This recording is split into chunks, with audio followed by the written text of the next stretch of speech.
the stream. Sure.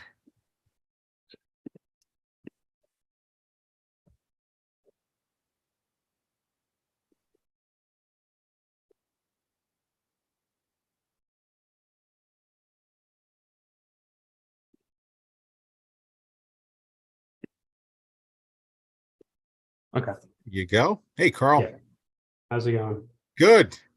So for some of you folks who may not know, Karl, he helps out with E-Bible Fellowship, and he has a lot of technical capability, and just very blessed and very happy that I can interview you. I'll throw you a couple of softball questions, and hopefully we have a good interview. But I thought of a Bible verse, and the Bible verse I thought of was 3 John chapter 1, verse 5. And it reads, "Beloved, thou doest faithfully whatsoever thou doest to the brethren and to strangers, and only by the grace of God we're able to do anything for Christ." And we do know that there are folks who are with us who can even be very zealous and more talented, and they provide a lot of gifts. However, God is behind all things. And we're just grateful to be a part of a ministry like E-Bible Fellowship. So that being said, tell me a little bit about the first time you heard about family radio and transitioning into E-Bible Fellowship. So can you hear me well? Loud and clear. Okay, let me, I think I'm getting a little bit of feedback. Just give me one moment.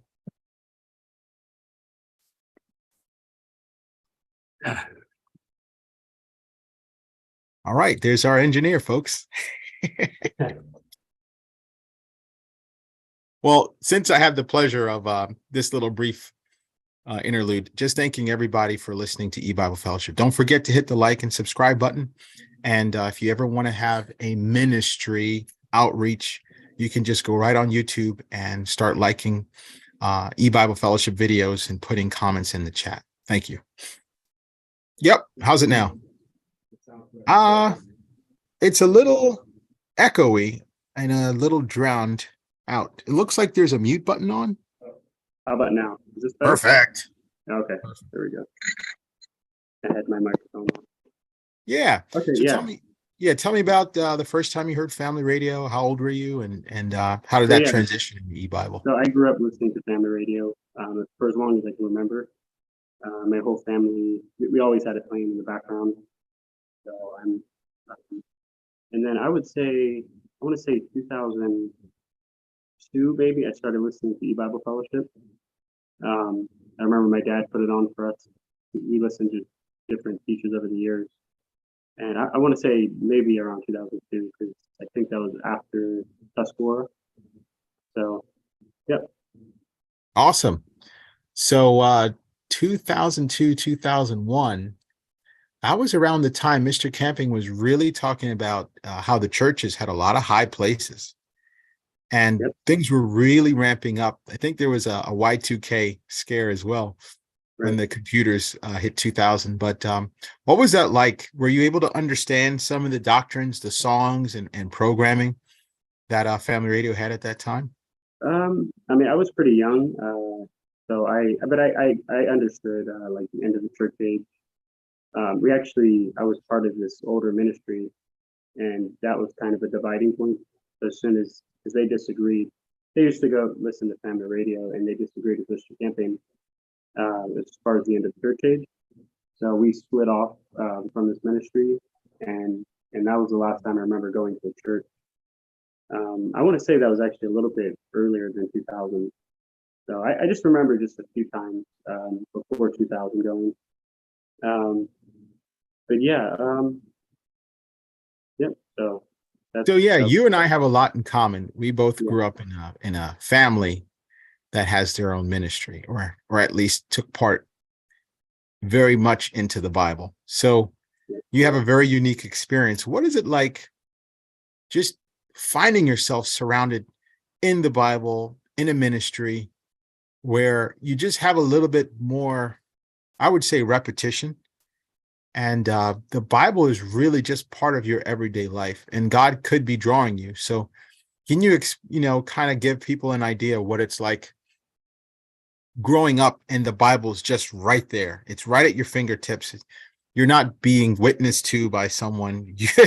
You're you're witnessing to others almost Yeah, as soon well, as you're in that. even though I grew up with the Bible, I'm not really sure like when I actually. Um, I mean, I guess as a kid, I was always interested. You know, there was an interest. We would have like Bible studies every day. You know, that was pretty much every single day. We had to have a Bible study. It's like we ate food, breakfast, lunch, and dinner.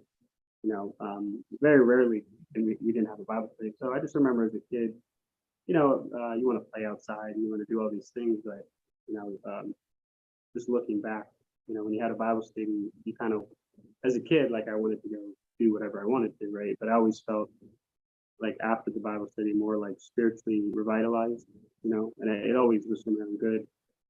But I would say it wasn't until like my teenage years that I felt like God was really drawing me, you know, to do the Bible. Um, you know, and you know, once you get to a certain age, you kind of, you know, your parents and family members might teach you about the Bible, but I just found myself like there's certain sins that I was struggling with, you know, and I didn't understand like chastisement, for example, until maybe I was around 13 or 14, and I just remember getting caught up in different sins, and I was like, you know, why things wouldn't go well, you know, I would always have something like a chastisement come. You know, I never understood that, and so one day I go into the bathroom, you know, I see this little daily light Bible that has like they just put like verses together, you know, that relate, you know, and I see the verse, you know, despise not thou the chastening of the Lord, in any verse related to that. And so I finally started to grasp, oh, you know, maybe it's because I'm doing something wrong, right? Um, so yeah, I kind of had to learn that on my own, you know, even though I've had plenty of Bible studies as a kid, that was never really taught, you know. I feel like it's something you kind of have to experience, right? So I I really agree. felt like around that time God was drawing me more towards His Word, and yeah. So then I would say, you know, around the teenage years. So even after that, right? Even understanding, okay, this is God chastisement, you know, then you still can, you know, commit sin, but then you realize, you know, it's not like it immediately goes away, but now you understand, oh, okay, I'm doing something wrong, you know. So over time, God had to, you know, work in my life to do away with, you know, stuff like that. Oh yeah, I totally understand that, and you know, we are very blessed that God doesn't give us a heavy hand right away. Um, I think it was a Daily Bread uh, periodical that would come in from time to time, and yeah, I was very blessed by that as well. Another question I have is, what really made you want to decide to continue in the ministry to help out, especially as you started to grow and knowing some of the gifts and skills? How did that kind of transition Are to you talking E-Bible e-Bible Fellowship? fellowship? Hmm. Talking e-Bible fellowship. Yeah. So I wasn't really a part of e-Bible fellowship. I just listened to them, and I was um, familiar with Chris, you know, and his kids. I used to hang out with them when I was younger.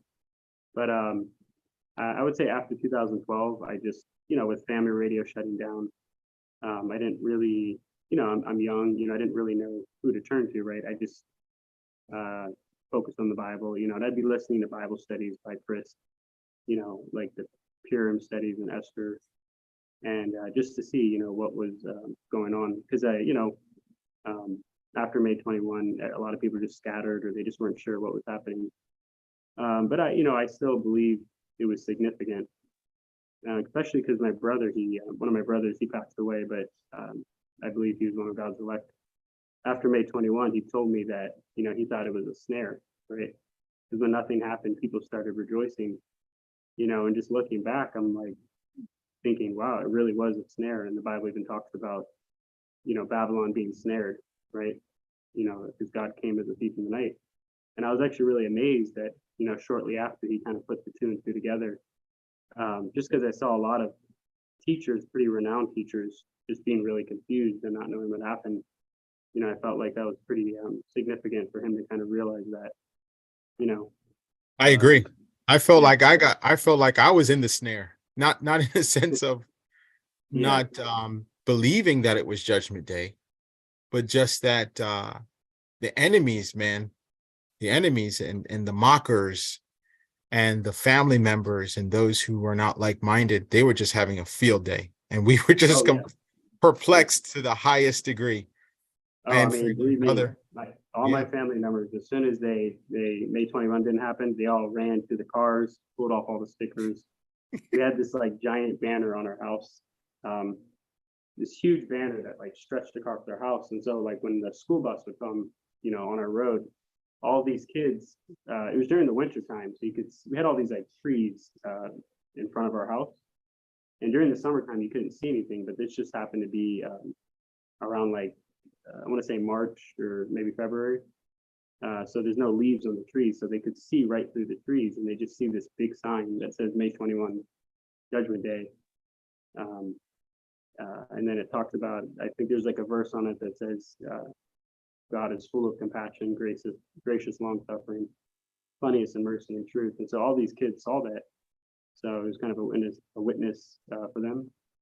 But yeah, just after May 21, they all, I have a big family, and I'd say like most of them are agnostic or atheists, even though they grew up with hearing all these things, and it just kind of goes to show you could grow up, in the truth and turn away from it. Whereas you have somebody in the world, who's grown up their whole life in sin, like the thief on the cross, the one that was saved, and they're the ones who actually follow the truth in the end. So, but yeah, they were happy to just remove bumper stickers and take down the signs. yeah, that was something else. But to this day, we still don't know the impact of the world's largest marketing campaign. And how wonderful is it that God allowed, family radio to spend a significant amount of money. I was in the state of Delaware during May 21. And on one of the most busiest roads in Delaware, which is Route 1, there was a billboard that actually stood up almost 5 months after May 21, 2011. Wow. And this was a very, very high billboard. And I guess no one, purchased another advertisement. They didn't take it down. And it was just really amazing to see the ripple effect of what the May 21, 2011 message had and will continue to have. And who knows? I think there was another video that you pointed out that got almost 5 million views. It was a bit mocking May 21, but it's a I very think good there's a mockumentary about it, and I think it has actually over 13 million at this point. Came out in 2019, right before the pandemic. But yeah, I just wanted to say that, I was, I'd say before May 21, I was a little bit hesitant to go out. I'd never really gone on track trips or anything like that. But I just remember, I just felt, I needed to go out and on May, the last week, go out and play, and help warn the people. But yeah, I would say that I didn't really know like how big the outreach was. So I think after May 21, I really got to see, I hear all the stories of like how big this. I mean, there was a few news channels that came to our house. But yeah, I just never really saw how big the outreach was until after. And it was pretty amazing just to hear about stories about like, I heard one story, they're dropping tracks down from South Korea to North Korea. And even like Middle Eastern countries had billboards put up, which was pretty amazing, even just for a few days. So that was cool to witness. I don't know if you're a ventriloquist, but I'm hearing coughing. Just kidding. So yeah, Karl, I'm really blessed and very thankful that I can talk to you about, E-Bible Fellowship and the ministry. Can you kind of describe some of the tasks and duties you have that you do? Yeah, so I started working for E-Bible back in 2018, or maybe a little bit before then, just doing kind of volunteer work. But yeah, I started helping with the website initially. That was probably one of the first things I started to do, along with the 24/7 player that we have. Someone else named Bobby CB, he helped me set that up. So he was a big help with that. He also helped me with the website. So yeah, we just really wanted to kind of kickstart things just because the website was a little bit outdated. it wasn't really getting updated, the .com website. Yeah, and then from there, kind of just I just kind of just did a bunch of odd jobs, and slowly but surely, I helped set up the open forum program. I had no clue like how to set it up or if it was even possible. So I just learned step by step by God's grace to, set things up the way they are. Yeah. And Chris was learning too. So it was kind of a step by step process. But eventually, God allowed us for it to grow, like with the whole studio setup and just being on Yeah. YouTube every night. So yeah, it's nice to see that growth. Yeah, a couple of things. It looks like you're helping to put the E in e-Bible. And The electronic, yeah. yeah. And Yeah, I it's definitely also, a team effort. Everyone plays a big part. yes, absolutely. Yeah. And there was a player, I think it was called Tune In Radio. I found that to be a big time blessing before eBible Fellowship's media player was embedded into the website. Yeah. But also, like you mentioned, the studio that eBible Fellowship currently has, I think Bob and a couple other like-minded folks helped to work with that, and Eddie and other people. And Chris seems like a natural, Yeah. you couldn't tell that he wasn't tech savvy the way he handles, everything at the headquarters there. So it's, Yeah, he's learned a lot for sure, and it's amazing just to think just a few of us helped to operate just the setup. I mean, we were just thinking that during the old family radio, they had like a whole team in the room and stuff, and it's just amazing how God's the technology is growing and changing. So I mean, we're able just to do it, the 2 phone cameras and a few other pieces of equipment, and yeah. able to reach people internationally. So Well, this isn't a job interview, but where do you see eBible Fellowship in the next few years? What do you think? well, I mean, considering how much they've grown, I'd say they've grown a lot since the pandemic, really. I mean, it's crazy to think about, but before 2020, there was we didn't really have many videos. The day and the word were recorded, but there wasn't really any video footage of anything. We didn't have the open forum program on YouTube. We just had, we used the free conference call app, and we had a few callers. It was kind of difficult to use that app. It wasn't really easy to get people to find it. So that was part of the problem. So YouTube really helped us to expand our platform to reach a lot more people. And yeah, so since 2020, I think I want to say it was May of 2020 that we did our first open forum program on YouTube, and we weren't sure if it was going to work, but that was a test, and it worked out well. Fantastic. Sometimes with all the technology, and there's other folks who was working behind the scenes with Roku and other technical capabilities, and it's just amazing to see everything kind of sinking in and coming in together. How are you able to talk a little bit about folks like writing in, or are you seeing any activity internationally? And I know we transferred from free conference call to Zoom. Can you talk a little bit about that? Yeah, so I get messages through the website. So we do get a lot of messages. Just people, just thanking us for the work we do at eBible Fellowship. People ask questions. They have ideas sometimes, like, hey, would you consider doing this during the open forum? Would you consider, just various different thoughts that they have. I do that a lot. Yeah, and I will get people. I will get people that I will see messages where people said, "Hey, I just started listening to eBible Fellowship," and I always ask, "Oh, how long you've been listening for? When did you first start listening? It's not like, Right. How did you find it? Did somebody direct you to us?" And there's a few people that, one person was listening for a few years, and I didn't even know this person was listening. Sometimes they're just not active. They don't always show their faces, but there are a lot of people that are listening in the background. And in God's good timing, He might show who's listening. Not that really matters. What's important is that they are listening. And I've just seen over time more and more people come in that I'm amazed. Like, as soon as after May 21, like, I immediately wanted to know what was going on, so I started listening to E-Bible Fellowship, and I'm always amazed. Like, sometimes you have people coming in 2014, 2015, 2017, 2019, and I'm thinking, why is it that just now they're just starting to listen? What was going through their mind? And I actually asked somebody who started listening last year, and he told me that he had kind of e-Bible in the back of his mind, but he just didn't understand that Judgment Day could be. How could Judgment Day be a prolonged period, right? Not just a single day. And I thought that was kind of interesting. So I was thinking, maybe there are a lot of people out there who just don't.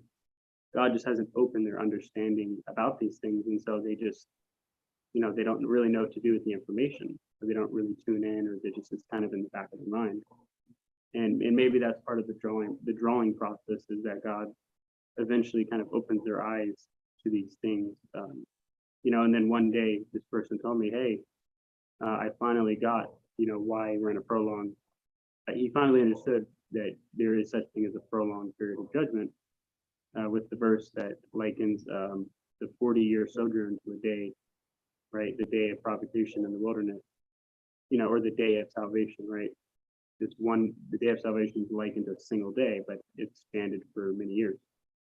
So he kind of finally grasped that, but that took time for him to fully understand that, and he had been seeing posts by E-Bible Fellowship over the years, but he just didn't grasp it. So I think that maybe God will, as God draws in more people, maybe it's just a matter of it's according to his timing, but it could be he hasn't opened their understanding to a lot of these things yet, even though they're saved. They haven't had their eyes open like a lot of us have already. Yeah, it reminds me of that one time where Elisha had a servant helping him, and he said, I think Elisha prayed and said, "Oh Lord, open the eyes of his servant," and he saw chariots and of fire and horses around, and there's more of us than of them. But I think God is withholding that physical sight as a continued test, because I got to admit, sometimes, I'll hear a brother say, "Where is everybody? Where's all the believers?" And from time to time, you're passing out thousands of tracts, and you're like, "Where is everybody? Where's the elect? They should be running up to us like, hey, I've been listening to family radio. I've been listening to E-Bible Fellowship, but we know that God is not going to show us physical signs.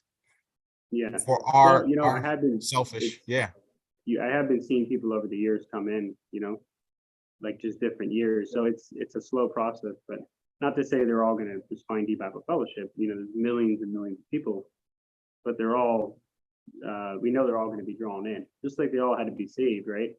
That message had to get to them in order for those elect to be saved. So they all had to be reached in some way.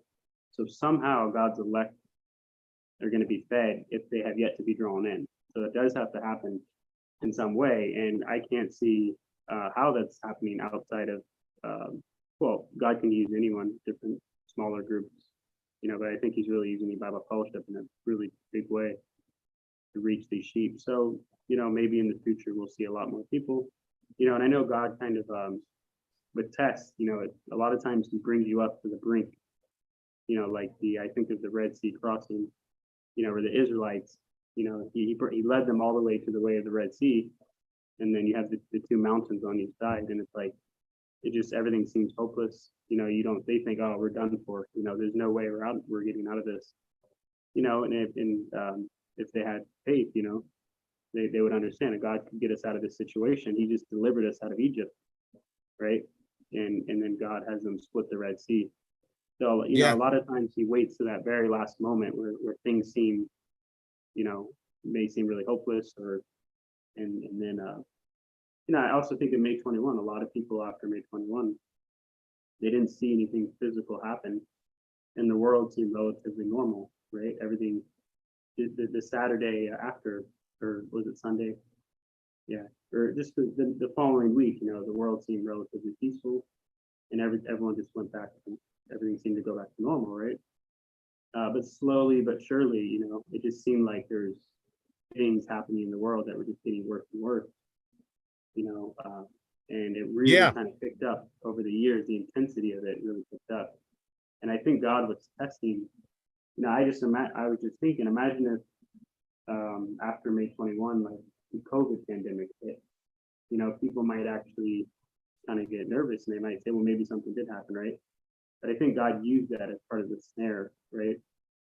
Um, to kind of test those who were once walking among us, right? Who believe these things, and not that we're walking by sight, that we're seeing these things. We know from the Bible that May 21 was Judgment Day, even though nothing was happening in the world. But now we can kind of see that spiritual event that took place kind of physically manifesting with all like the division that's taking place. Right. And we're getting close to the end of the time. I'd like to talk a little more about this, but um, as far as folks listening to E-Bible Fellowship, is there any call to action? Is there anything that would really help the ministry? If you were aware of anything specifically that we can do at this time? Yeah, as far as outreach, I would Anything, say any that, capacity. Yeah. yeah, well, definitely, if you have like a skill set and you would like to help, you can message Bible Fellowship, you know. But also just as far as outreach, there's a lot of different things you can do. For one, I would definitely start sharing the open forum program with people. Not, I mean, the website's good, and we do want to lead people to the website, but I feel like with the open forum program, you can immediately get them in contact with somebody who could possibly answer their Bible question, right? Because a lot of times people might just have a basic question in the Bible, like a lot of new sheep that have to be drawn. They might just have a basic question, whereas us longtime listeners, we tend to ask some more like deeper, more difficult questions, right? So definitely passing out those cards, ordering those new open forum cards, I think would really help. Just locally passing those out, telling people about it. Even if so, that's one way. And then another way is I really think that God's using, like you mentioned, the E in electronic Bible fellowship. That He's using the internet in a big way, and you kind of have to follow like the trends of the world because they they know how to reach people, right? And what's becoming really popular is these YouTube shorts. So they're just short videos that you film with your phone and um, not landscape mode, but the vertical. And they can't be any longer than 60 seconds. But you could just open up your phone and say, hey, I found this ministry called E-Bible Fellowship. They're teaching we're in Judgment Day, and the Bible is talking about Satan's kingdom being divided. Just basic stuff like that. And you can make like a YouTube short, and that reaches a lot of people. You also have Instagram Reels, which are similar, and you have Facebook Reels. So I think that since a lot of people are using those Reels and seeing them, I mean, Facebook is really big, and you kind of have to dig around for content. You have to scroll down, and stuff just gets buried, right? I mean, there's so many groups and pages. It's not really like simple, right? Whereas like shorts are very, very simple, right? You click a short, you watch the video, you swipe to the next short. It gives you the information right away. Once you feed them with the information, then you can provide all the content, right? Like on the website, because then they want to learn more information, so they can kind of spend that time to dig through it. But really, it's those short. You kind of first want to reel them in with really simple means. Well, there's a process to this. Right. And Right. and there's probably more effective ways to do things, even though the intention is in the right place. God does, like us to do things in decency and order, and to be strategic in how we do things instead of just just doing Yeah, something just because. People definitely have good intentions, and I just see people on YouTube liking and sharing, and that's all good. A few thoughts on that is you may consider taking that a little bit further, not just sharing it on your Facebook, because you think, okay, if I share this on my Facebook, I'll reach all my friends, which is good, kind of create like a ripple effect. But you can also share it on different websites, sometimes they'll go to live streams that are on YouTube, and I'll just say, hey, check out E-Bible Fellowship. There's other ways to kind of put that out there, you really want to kind of like when we pass out tracts, we go to a really large city because it reaches the most amount of people. We generally don't go to like the outside villages.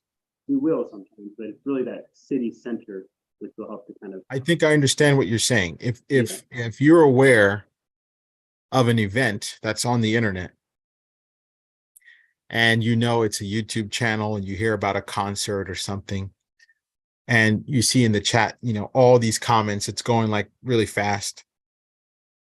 Or some people, they give like a super chat or something, they pay $1 and they get like, a big focus. They could really get that audience, and you could write ebiblefellowship.org to learn more. If you have a Bible question, please tune in. So I guess everyone, if you're listening, you can just think about a sentence, a very brief, short sentence, maybe 10 words or less, that you can copy and paste. So you don't have to keep typing over and over again. So if you have a cell phone, if you have a PC and you have a document, think of something that you can pray about of sharing, type it, highlight it, hit the copy button. If you have a phone, you have a clipboard. If you have a PC, you can just copy and paste it. And then you can really go on a virtual mission trip. And if there's an event or something, you can just get right in. And sometimes they're changing that now. You have to subscribe to those channels, whatever that is in view. So look for ones where you don't have to subscribe, and you can just have a nice internet day of tracking without leaving your home. A really big platform I don't think is being utilized a lot is actually Twitter. If you go onto Twitter, what you'll see is the trending news on the right side, right? And a lot of times it's just people, whatever's the most popular that's going on. I think if a post gets like maybe like 5,000 retweets, or somebody's just talking about a certain topic, like let's say it's something political, right? And somebody tags, they write like he was wrong, or just any type of tag that's referring to some sort of political figure or something. A lot of people look on the right and they say, why is this trending? What's this all about? So then they click it and they see, oh, this person was just caught doing something, or this person is going to jail, or whatever the topic is, and people want to see what's trending. So what I do is I go on the Twitter and I'll kind of capitalize on that moment. I'll click what's trending and then I'll type in eBible Fellowship. So definitely, Facebook doesn't really have that. They don't have like a trending option. Instagram doesn't have that. So Twitter is really good for that, just to reach a lot of people. Good. And for folks who are not tech savvy, folks who have no idea what Twitter is, or they're just too intimidated to get into those things, how can they best use their resources and talents? Well, I can tell you this: Twitter's easier than Facebook. But Facebook, if they're used to Facebook, every other social media platform I can think of is way more condensed. So Twitter is basically it's all about tweeting, right? Just writing text. Really simple layout. You don't have all the pages in the group that Facebook has. So Facebook's good on it's still one of the largest platforms, but Twitter is good just for reaching people, like large audiences that are talking about a particular topic. I actually remember around October 15th, eBible Fellowship was actually trending on Twitter. I don't know if people know this, but if you go on to Twitter, if you went to the trending section, it says eBible Fellowship, and it's talking about 2015, right? So because enough people were talking about eBible Fellowship, it actually started trending, which caused more people to want to look into it. Right. But what if somebody's not tech savvy and they're intimidated? Yeah. I would think billboards, your local library, you find Post-its. Well, did you put the invitation? I think anyone can learn something. You just have to spend the time to learn it. If you know you can learn things. If you have a smartphone, for example, you've already had to learn how to use that, right? So I think that nothing's always easy when you learn something. It takes time, but if it's for God, for purpose of God, in sending out the message, that we're sharing. I think just spending time, just playing around with it and seeing how it works. You can watch YouTube tutorials. Those will show you how to set up an account. I think if you spend the time to do that, you'll eventually catch on, right? You'll eventually learn. It's just a matter of doing it I understand for the older generation, social media is intimidating, especially if you don't use computers. But I think that people are getting used to smartphones, even the older population. You know, so if you can learn to do that, I think over time you'll learn how to use it. And yeah, it's just such a big platform to reach people. I think it definitely should be utilized Great. more. Yeah. Great, Carl. So definitely want to thank you for making the time for this interview. Do you have any words of encouragement for folks who might be new Christians, folks who are in the ministry, or folks that are kind of thinking about being active and haven't really done anything yet? Yeah. Well, I would just say that it's been a blessing to be able to see God's sheep. I just recently went on the trek trip to the Philippines, and it was, you know, I haven't been on one in years, so it was nice just to get back out there. And you know, you kind of get complacent, you know, when you get caught up with the world and the things going on, and time is so short. You know, 2033 is the end. You only have 10 years left. You know, so the best way to kind of utilize your time is to, yeah, you know, I mean, anything helps, right? I saw a sign here, start with a bumper sticker. Yeah, you can do any. I would just say just keep. I mean, you know, anyone who's part of E-Bible Fellowship, we're emailing back each other back and forth, and we'll have ideas. Oh, we should do this, or we should do that. You know, and it's nice to kind of brainstorm different ideas to reach people. And it's not always easy. Like I can tell you right now that everything we've tried to do has been difficult. You know, like and it almost seemed like, oh, we shouldn't do this. You know, it just seemed like we're hitting too much resistance, right? Chris, I think, talked about this on an open forum. You know, we tried to set up the website. There was a lot of resistance there. We finally got it to work. Not too much, right? Then we tried to get the open forum working, and I remember setting up the first open forum, and we almost just did away with it. You know, we just couldn't get it to work. You know, so I told Chris, I remember I was like, Chris, just try this one more time. You know, he had to hit one more setting, and he did it, and then we went live, and it worked. So that was a good reminder that you just have to be persistent in whatever you try. You know, and we're not none of us are like professionals, so you just have to keep at it. And then, you know, as time went on, we were struggling with setting up different stuff like Roku. We were trying to E-Bible Fellowship on Roku, right? Just different things, you know. So it's not always easy, but I think, you know, God wants us to be persistent and just try different ways to try to reach people. So if Twitter's hard, you know, just keep at it. Keep trying. Go on YouTube. Try to set up an account. Try to learn how to use it. And YouTube, Google and YouTube are great. You know, anytime anyone asks me a question, I often refer them to Google and YouTube, especially if I don't know the answer, just because, you know, I mean, anyone's question on how to use something is always on YouTube. You know, if I have a question, I'll just go to YouTube, type it in, somebody has a tutorial. If you want to know how to set up a Twitter account, I'm sure there's a tutorial on YouTube on how to do it. So. All right, everyone, you heard it from Carl. If you need to set up a Twitter account, just email him. Really? I mean, not just Twitter too. I should mention any social media account,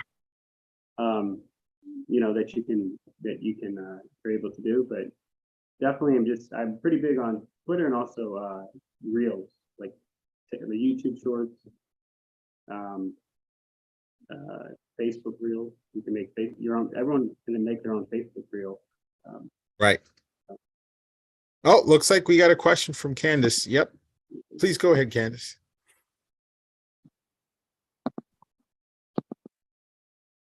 All right. So can you hear me, Karl? Okay. Yeah, I can hear you. Okay. So you were talking about different platforms, and there's one that is relatively new. I'll go on it, and I listen to a couple of health programs, you know, if they're live streamed, which is TikTok. I was just wondering whether or not we had even thought about TikTok, because what I see is there's one doctor that I follow on there, and he's on several different platforms at once. Like he's on YouTube and he's on TikTok at the same time. Seems a little bit difficult only because he's answering questions from the live stream. But I thought, that would be interesting, maybe something to think about. I don't know if you'd ever thought about that. Yeah, no, so we do have a TikTok account. Oh, I We didn't just, know that. Yeah, one of the problems is that if you go into our website Yeah. and if you hit, I believe it's at the top, it says social media. It's going to show you everywhere we're at. And I don't know if TikTok is listed there. Maybe somebody could double check that. If not, I'll add that to the website. But TikTok, it's another way to reach people. I mean, there's a lot of silly videos on there that people make to forewarn people, but it's definitely a huge platform to reach people, especially with the videos. So if you make a TikTok video, put e-Bible Fellowship, advertise the open forum program. Hey, you guys, does anyone have a Bible question? This ministry is teaching. I can answer your questions if you have a Bible question. Stuff like that. Great. That's interesting. Yeah. Yeah. So e-Bible's on TikTok. Great. Does anyone else have any other questions?